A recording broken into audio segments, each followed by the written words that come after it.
about the meaning of life.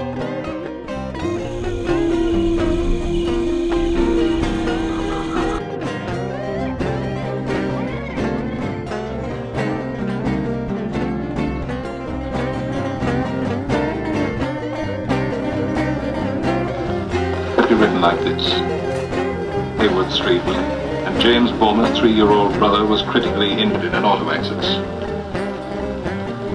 Such a report tells us what happened, when it happened, and who was involved. It is complete. The writer does not give his opinion of the accident, nor does he tell us how the accident. There is no comment on the meaning of this particular accident, nor. But now, let's see how this event might be reported in a poem. The poet, Carl Shapiro, tells us about an auto wreck.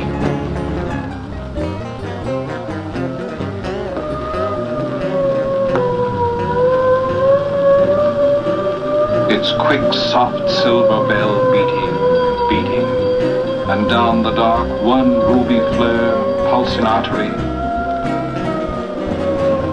Ambulance at top speed floating down past beacons, illuminated clocks. Wings in a heavy curve, dips down and breaks speed, entering the crowd. The doors leap open, emptying light.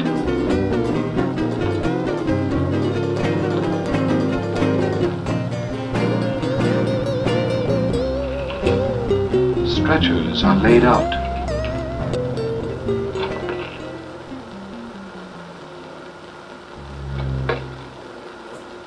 The mangle lifted and stowed into the little hospital.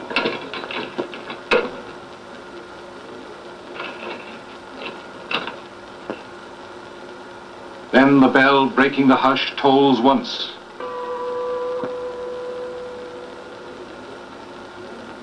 And the ambulance, with its terrible cargo, slightly rocking, moves away as the doors, an afterthought, are closed.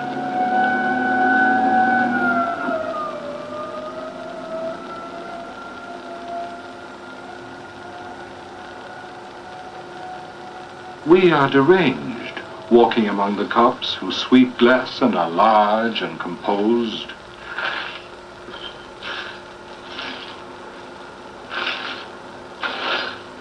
One is still making notes under the light. One with a bucket douches ponds of blood into the street and gutter. One hangs lanterns on the wrecks that cling. Empty husks of locusts to iron poles.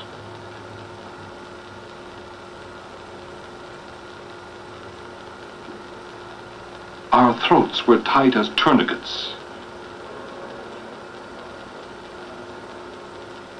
Our feet were bound with splints. But now, like convalescents, intimate and gauche, we speak through sickly smiles, and warn with a stubborn soul of common sense the grim joke and the banal resolution.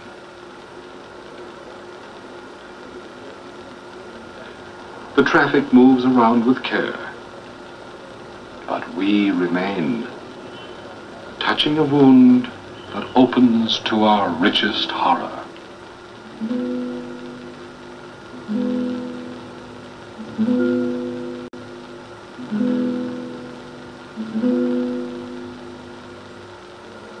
Already old, the question, who shall die, becomes unspoken.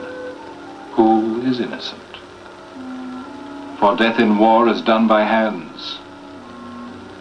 Suicide has cause and stillbirth logic.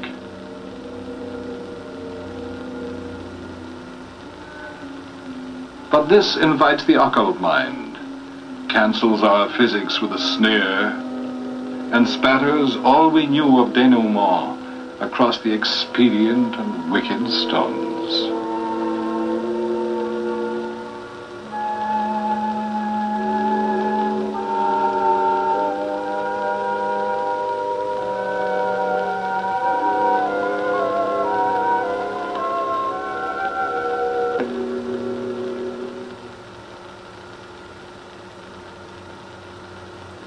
One event, two ways of reporting it. The news report is objective, impersonal, unemotional. The poem, subjective, personal, highly emotional. But what does the poet do to make it that way? First, he selects an incident or an event, isolating from it those elements that impress him personally. He concentrates our attention on those elements. The doors emptying light,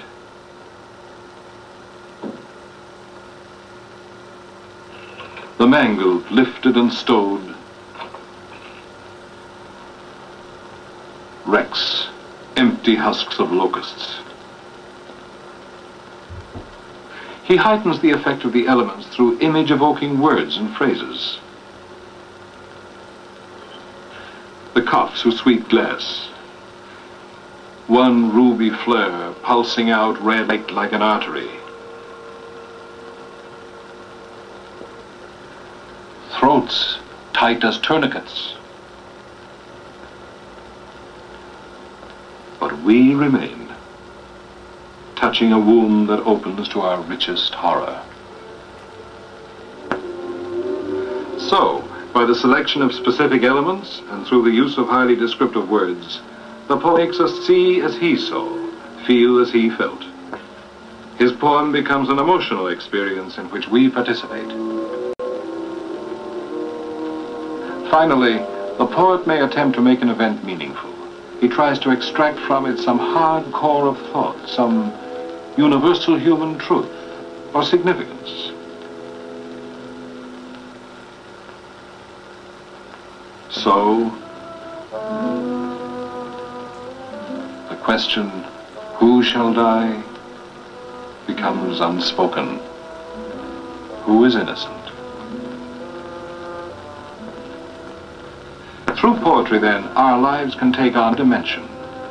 Through poetry, we have an opportunity to share, in some measure, the lives of all men.